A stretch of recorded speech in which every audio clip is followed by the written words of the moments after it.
going to be splitting this trick up into multiple parts in an attempt to explain it as easily as possible. It's not a super complicated trick, but it is tight in terms of timing, and the inputs can be rather confusing. So this is going to be a slightly modified version of Aaron Explosive's setup. In her original setup, you would get to this block and then jump on the very corner of this block right here. But we're going to be lining up with this dark spot right here, rubbing up against it, jumping and tapping forward. This is a very slightly different position, but it sets up for a more ideal screw attack position later. Now I think it's best to explain how this trick works. When you break a Seeker lock, it will take exactly 90 frames or 1.5 seconds to start regenning. So our goal is to break the first lock and then break the rest of the locks within a 90 frame window. Now for this Seeker lock specifically, we need to shoot 2 missiles, which is a problem because you are limited to how quickly you can shoot missiles in this game to once every 59 frames.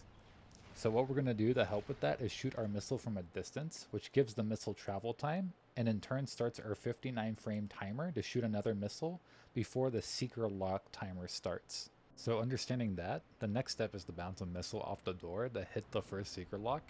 And the reason we bounce it off the door instead of shooting it directly is because it extends the travel distance of the missile by 2 frames.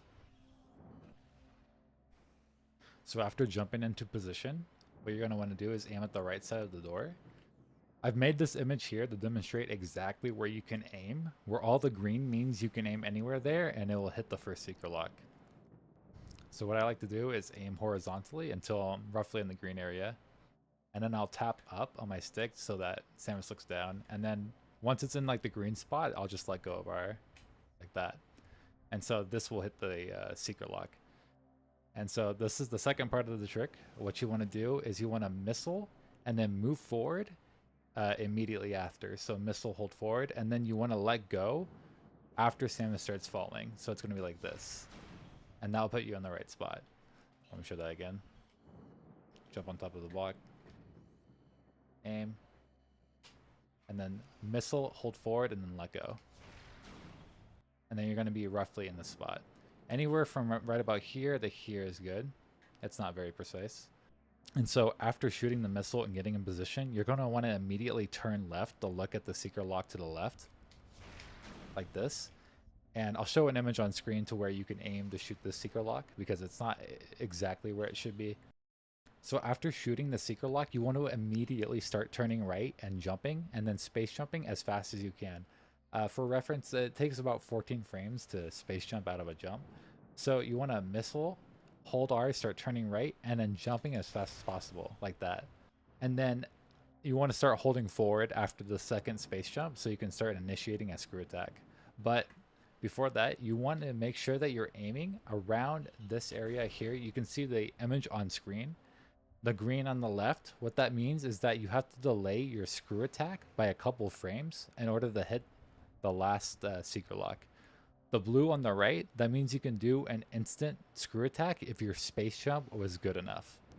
So you want to keep this angle range in mind as you're turning and jumping and then space jumping, because you want to get this angle before you start holding forward to initiate your screw attack. So this is what the sequence will look like in real time. And this is what it will look like if you try to screw attack too early in the green range of the angle range I showed you. You won't hit the last Seeker lock here, and you'll just bounce off of this part of the wall.